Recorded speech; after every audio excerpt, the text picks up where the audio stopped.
Mesdames et messieurs, bonsoir et bienvenue dans l'invité de la rédaction. Le réchauffement climatique entraîne des perturbations dans les schémas météorologiques habituels. C'est ce qu'on observe au Maroc où la météo ne semble en faire qu'à sa tête depuis quelques jours. Après des pluies orageuses intenses, accompagnées parfois de grêles dans certaines régions du royaume, l'instabilité météorologique se poursuit avec une nouvelle alerte météo cette semaine encore. Comment expliquer cette instabilité du climat? Doit-on s'attendre à une augmentation de la fréquence des phénomènes naturels à l'avenir? Et comment ces pluies d'été impactent les barrages et les nappes phréatiques? On en parle ce soir avec M. Mohamed Louchi. Vous êtes météorologue. Bonsoir. Merci d'avoir accepté notre invitation. Ravi d'être votre invité, madame. Un plaisir de vous avoir avec nous. Alors, on l'a observé ces dernières semaines, il y a eu quelques orages, quelques pluies assez intenses, en tout cas des phénomènes naturels qui ont touché la région du sud-est du royaume. Pourquoi cette région en particulier dans un premier temps?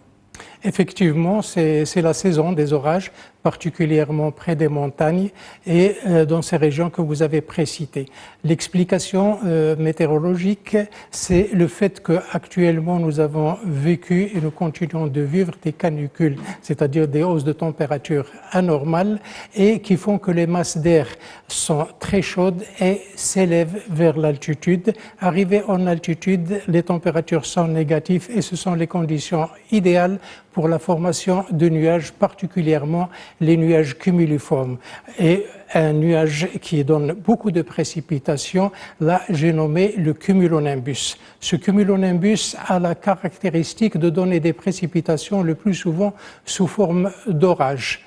Ces précipitations sont également sous forme d'averses, c'est-à-dire des quantités de précipitations très importantes en un temps très court, d'où les crues et généralement, ils sont accompagnés, si les températures sont basses, par des chutes de grêle, des grêlons qui peuvent être des fois néfastes pour la région et des coups de vent avec un renforcement de vent qui est annonciateur de ces précipitations et de ces orages.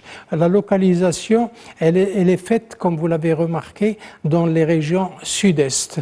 Et généralement, dans ces régions, également, nous l'avons noté dans les régions du nord-est, en particulier c'est l'est du pays, vous l'avez remarqué, donc ils se sont constitués localement, parce qu'en général, les précipitations sont ou bien liées à des perturbations qui nous viennent de l'Atlantique, et c'est des chaînes de perturbations.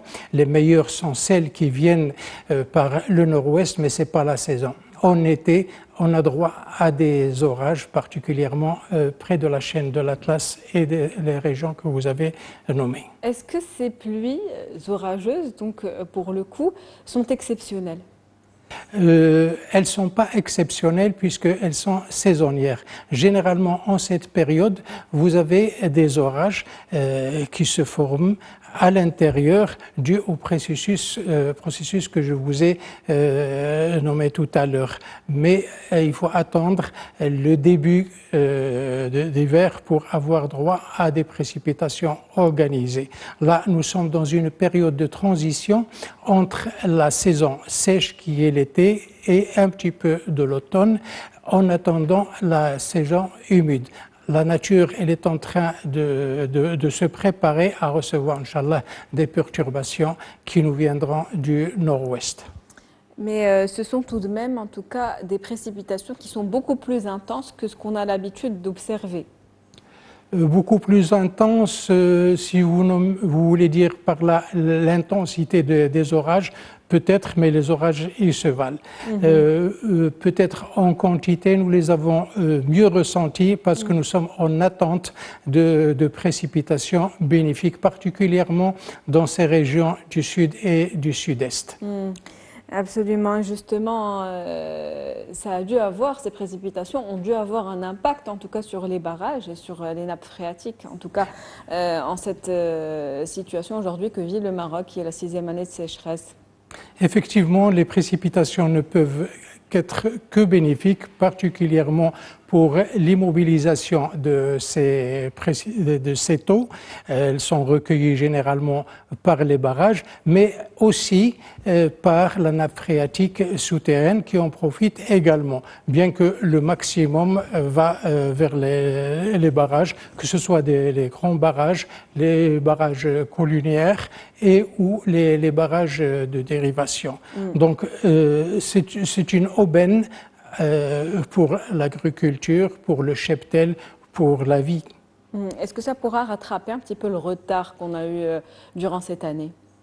Écoutez, la saison ou la période de pluviométrie ne fait que commencer. On ne peut pas donner un résultat de quelque chose qui vient de commencer. Mais on a rattrapé, dans ces régions où il a plu, on a rattrapé puisqu'il y avait des barrages qui étaient secs et qui sont actuellement à 25% de leur capacité. Donc c'est un plus et nous espérons, Inch'Allah, dans l'avenir. Et doit-on s'attendre à une augmentation de la fréquence et de l'intensité justement de ces phénomènes naturels au vu de la situation et des chaleurs intenses dont vous parliez tout à l'heure qu'on vit Ceci va aujourd'hui? nous emmener, madame, à parler des changements climatiques. Maintenant, les changements climatiques, c'est une réalité. On ne peut pas le nier. L'UIC, c'est comment l'expliquer. Les uns disent que c'est dû à El Niño et Niña, d'autres vont chercher dans la révolution industrielle l'augmentation de certains produits dans l'atmosphère, mais pour être réaliste et pour dire que ces changements sont là, ils se traduisent par une fréquence de ces phénomènes qui sont de plus en plus fréquents et leur intensité qui augmente, que ce soit dans le domaine des précipitations, que ce soit dans les vagues de chaleur, vagues de froid et d'autres phénomènes extrêmes. D'où il faut s'attendre à ce que ces phénomènes deviennent plus en plus récurrents et plus en plus intenses. Des phénomènes donc plus fréquents et plus intenses, comme vous venez de le dire. Si on devait expliquer ce qui se passe exactement, il y a ce front de guerre entre le chaud et le froid. Est-ce que vous pouvez expliquer comment ça se passe? Alors, pour expliquer la météorologie, nos professeurs nous ont enseigné que la météorologie, elle est résumée entre le chaud et le froid. Vous avez deux masses d'air, l'une est chaude et l'autre est froide. Quand ils se rencontrent, ils créent ce qu'on appelle un front. Là, ça nous donne la notion de frontologie, qui est une spécialité dans la météorologie et qui explique la formation des fronts. Alors, pour schématiser ça, vous avez dans une perturbation classique, vous avez ce qu'on appelle un front froid et un front chaud. Et s'ils se rencontrent, l'air est rejeté en altitude et donne ce qu'on appelle une occlusion. Donc les deux masses vont se confronter jusqu'à ce qu'il y ait une stabilité des couches, c'est-à-dire jusqu'à ce qu'ils aient la même température, approximativement la même humidité et que les vents, je dirais, s'affaiblissent. À propos de vent, c'est un phénomène qui est dû à la différence justement de la pression dans les deux masses. Et c'est ça qui crée le vent. Et le vent, généralement, est un très bon indice pour annoncer les perturbations, pour annoncer la pluie. Nous avons tous remarqué que à l'arrivée des pluies, vous avez un vent qui se renforce et qui souffle du sud-ouest pour annoncer. Et à l'arrière, oui, une fois que la perturbation est terminée, vous avez un vent qui va la balayer vers l'ouest, puisque nous sommes dans l'hémisphère nord et que les perturbations nous viennent de l'ouest vers l'est. Et quelles sont les conditions pour que la pluie soit là? Alors, pour qu'il y ait de la pluie, il faut qu'il y ait trois conditions, c'est-à-dire suffisamment d'humidité, une température basse et des noyaux de condensation. Ces noyaux sont des débris végétaux sur lesquels les gouttelettes vont s'amasser et pour avoir une pesanteur suffisamment, je dirais, forte pour vaincre les courants ascendants. Une fois ces conditions réunies, vous avez la formation de nuages qui donne de la pluie. Mais pour le Maroc, et pour parler un petit peu frontologie, les perturbations qui nous parviennent, elles sont, ou bien elles naissent en Groenland. Je parle des conditions idéales.